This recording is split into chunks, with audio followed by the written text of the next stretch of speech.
ఉన్నత చదువులు చదువుకొని మంచి ఉద్యోగాలు చేస్తూ భవిష్యత్తుపై ఎంతో బంగారు ఆలోచనలు పెట్టుకున్నటువంటి వ్యక్తులు చేయని తప్పు కూడా రోడ్డు ప్రమాదాల బారిన పడి చనిపోవడాన్ని కూడా వారి బంధువులు తీవ్ర ఆవేదన వ్యక్తం చేస్తున్నటువంటి పరిస్థితి.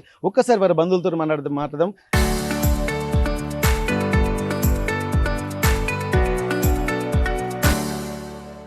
అన్న, ఇప్పుడు రోడ్డు ప్రమాదంలో చనిపోయినటువంటి విగత జీవులుగా మారినటువంటి వాళ్ళు అసలు మీకు ఏమవుతారు? వాళ్ళు అంటే వృత్తిపరంగా వాళ్ళు ఏం చేస్తూ ఉంటారు? ఇది ఈ ప్రమాదం ఎప్పుడు జరిగింది, ఎలా జరిగింది?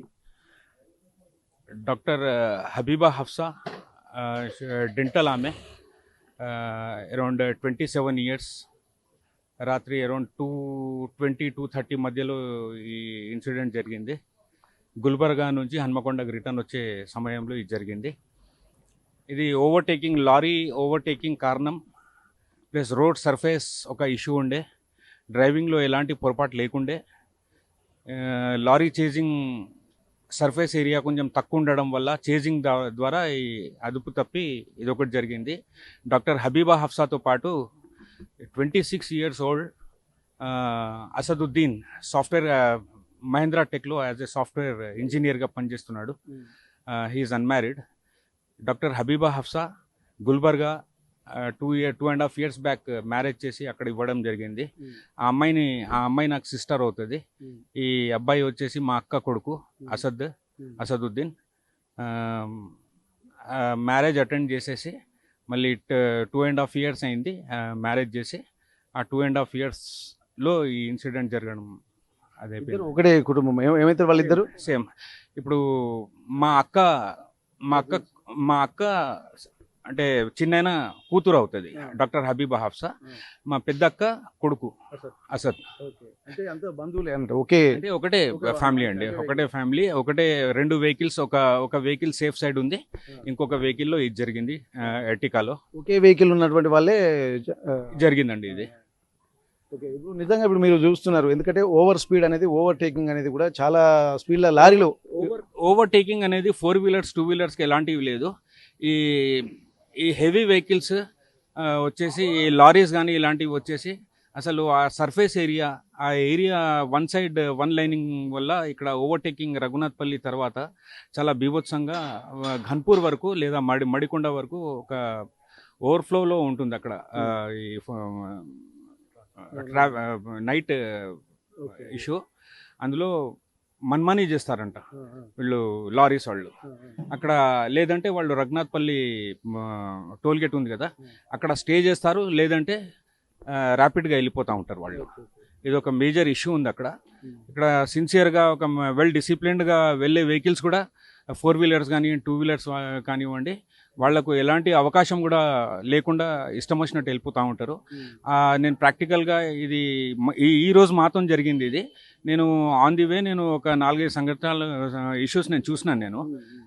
ఇది గవర్నమెంట్ ఆఫ్ తెలంగాణ దీనికి స్పెషల్ ఇంటెన్సివ్ కేర్ కింద తీసుకోవాల్సిన విషయం ఇది. ఎందుకనంటే ఈరోజు మిడ్ నైట్ మేము 3 గంటలకు ఈ 2 శవాలు తీసుకొచ్చాము. డే బిఫోర్ ఎస్టర్డే వచ్చేసి సూర్యాపేట నుంచి 5 మిత్రులు సూర్యాపేటలో ఒక రిసెప్షను అటెండ్ చేసి వాళ్ళు వస్తున్నారు. ఆ బాడీస్ కూడా ఇక్కడే మార్చురీలో ఉన్నాయి. ఇంకా 2 డిస్పాచ్ అయినాయి, ఇంకొక మార్చురీలో ఉందని తెలిసింది మాకు. 2 రోజులలోనే 5గురు. ఇంకా తెలియని ఎన్ని ఉన్నాయో మనకు తెలియదండి. కానీ government of Telangana need to take necessary action on this heavy vehicles. ఇక్కడ వాళ్ళు మాట్లాడుతున్నటువంటి మాటల్లో నిజంగా ఎంత ఆవేదన. ఎందుకంటే వాళ్ళు తెలియని తప్పు, డ్రైవింగ్ కూడా చేస్తుంది వాళ్ళ తండ్రి అని చెప్పి తెలుస్తుంది. కానీ తండ్రి ఎంత జాగ్రత్తగా పిల్లల్ని తీసుకెళ్తూ ఉంటాడో, కానీ ఎదురుగా వచ్చేటువంటి వాహనాలు కూడా ఒక ఎక్కువ లైట్ ఫోకస్. ఇక్కడ ఓవర్టేకింగ్ అనేది ఇక్కడ మనకు ముఖ్యంగా ప్రధాన అడ్డంకిగా కనపడుతుంది. ఓవర్ స్పీడ్ రావడం వల్ల కూడా ఎదురుగా అంటే 2 వీలర్స్ తోటి 4 వీలర్స్ తోటి ఎట్లాంటి ప్రాబ్లం లేదు, కానీ ఇక్కడ హెవీ లోడ్ ఉన్నటువంటి లారీల వల్లనే ఈ ప్రమాదాలు జరుగుతున్నాయి. ఓవర్టేక్ చేయడం వల్ల కూడా అంటే చిన్న వెహికల్ కాబట్టి వాళ్ళు దూసుకుంటూ వెళ్ళిపోయేసరికి ఇవి ఎక్కడికి వెళ్తున్నాయో తెలియదు, ఆ చీకట్లో ఎక్కడ పడిపోతున్నాయో తెలియదు. రాత్రి 2 గంటల సమయంలో కూడా ఈ ప్రమాదం జరిగిందని చెప్పి అంటున్నారు. గుల్బర్గాకు చెందినటువంటి హబీబా హఫ్సా, అలాగే ఇక్కడ అసద్ అనేటువంటి ఒక యువకుడు, అంటే ఇద్దరు, ఒకరు 26 సంవత్సరాలు, ఇంకొకరు 27 సంవత్సరాలు, ఒక పెళ్ళైన యువతి. ఆ కుటుంబం అంటే తను మంచి వైద్య వృత్తిలో తాను స్థిరపడింది. ఈ కుటుంబంపై కూడా ఒక ఎంతో భరోసా పెట్టుకున్నటువంటి ఆమె జీవితం కూడా అర్ధాంతరంగా ముగిసింది. ఇక్కడ ఇంకొక యువకుడు అసద్ అనేటువంటి యువకుడు కూడా తను సాఫ్ట్వేర్ ఇంజనీర్గా పనిచేస్తున్నాను. మరి ఏ పాపం ఎరగకుండా ఎవరో చేసినటువంటి తప్పుకు ఇట్లా ఎన్ని కుటుంబాలు బలి కావాలన్నటువంటి ఒక ఆందోళన కూడా వారి కుటుంబాల్లో వ్యక్తం చేస్తున్నారు. ఇప్పటికి కూడా దీన్ని చాలా సీరియస్గా రాష్ట్ర ప్రభుత్వం తీసుకోవాల్సినటువంటి అవసరం అయితే కనిపిస్తుంది అంటున్నారు. తీసుకోవడమే కాదు, మళ్ళీ ప్రమాదాల నివారణకు ఎట్లాంటి చర్యలు తీసుకుంటారో ముఖ్యంగా ఒక ప్రణాళికాబద్ధంగా వెళ్లాల్సినటువంటి అవసరం అయితే కనిపిస్తుందని చెప్పి చెప్తున్నటువంటి పరిస్థితి. ఏదేమైనప్పటికీ కూడా ఇట్లాంటి తెలియని తనంతోటి అంటే ప్రమాదాలు కూడా తమకు సంబంధం లేకుండా కూడా ఎదుటి వాళ్ళ తప్పుతోటి ప్రమాదాలకు గురి కావడాన్ని కూడా చాలా తీవ్రంగా పరిగణిస్తున్నారు. కాబట్టి ఎక్కువగా వచ్చేటువంటి ఇసుక లారీల యొక్క తీవ్రతను, వారి యొక్క ప్రమాదాల తీవ్రతను కూడా తగ్గించాల్సినటువంటి అవసరం కూడా రాష్ట్ర ప్రభుత్వంపై ఉందన్నటువంటి విషయాలు కూడా స్పష్టంగా చెప్తున్నారు.